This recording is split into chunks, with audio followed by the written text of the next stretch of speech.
একদিকে ইসরায়েল, অন্যদিকে ভারত, একই মুদ্রার যেন এপিটোপিট।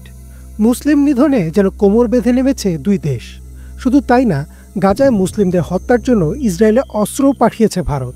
এছাড়া ৭ এপ্রিল পুরো বিশ্ব যখন ফিলিস্তিনের পক্ষে দাঁড়িয়েছিল, তখন ভারতের লোকজন দাঁড়ায় দখলদার ইসরায়েলের পক্ষে। গাজায় মানুষ হত্যা নিয়ে তারা মেতে উঠে হাস্যরসে। তাহলে কি দুই দেশ একজোট হয়ে নেমেছে মুসলিমদের বিরুদ্ধে?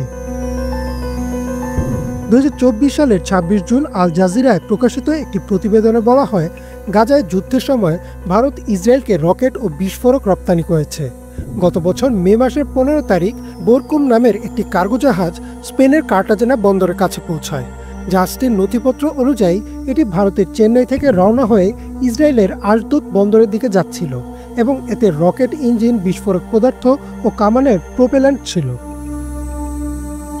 প্রতিবেদন অনুযায়ী গেল বছর ৬ জুন গাজার নুসাইরাত শরণার্থী শিবিরে ইসরায়েলি বিমান হামলার পর পাওয়া মিসাইলের ধ্বংসাবশেষে মেড ইন ইন্ডিয়া লেখা দেখা যায়। স্টকহোম ইন্টারন্যাশনাল পিস রিসার্চ ইনস্টিটিউটের তথ্যমতে ভারতীয় কোম্পানি প্রিমিয়ার এক্সপ্লোসিভ লিমিটেড ইসরায়েলের বারাক মিসাইলের জন্য সলিড প্রোপেল্যান্ট তৈরি করে। এই কোম্পানির নির্বাহী পরিচালক টি চৌধুরী মার্চ মাসে বিনিয়োগকারীদের জানান যে তারা ইসরায়েলে রপ্তানি করছেন এবং এতে তাদের আয় উল্লেখযোগ্যভাবে বৃদ্ধি পেয়েছে।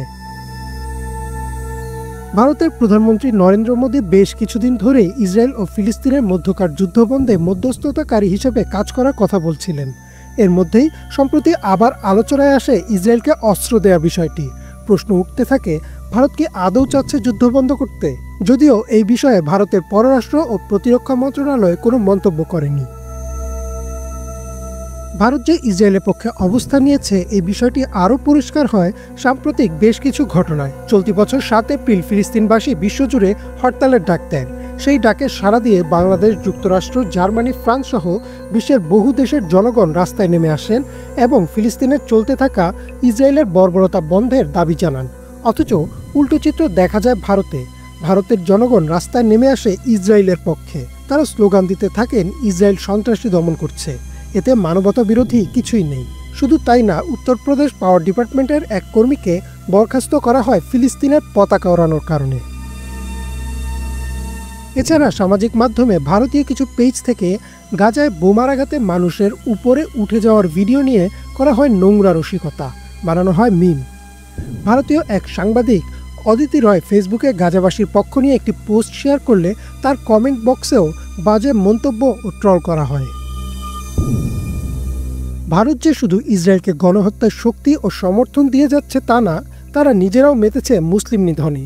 সম্প্রতি ভারতে পাশ হয়েছে বিতর্কিত ওয়াকফ আইন, আর বিশ্লেষকরা বলছেন এই আইনের বলে বিজেপি সরকার যে কোনো মুসলিম ওয়াকফ সম্পত্তি নিজেদের দখলে নিতে পারবে, আর এর ফলে ভারতের জন্য মসজিদ ভাঙা হয়ে যাবে আরও সহজ।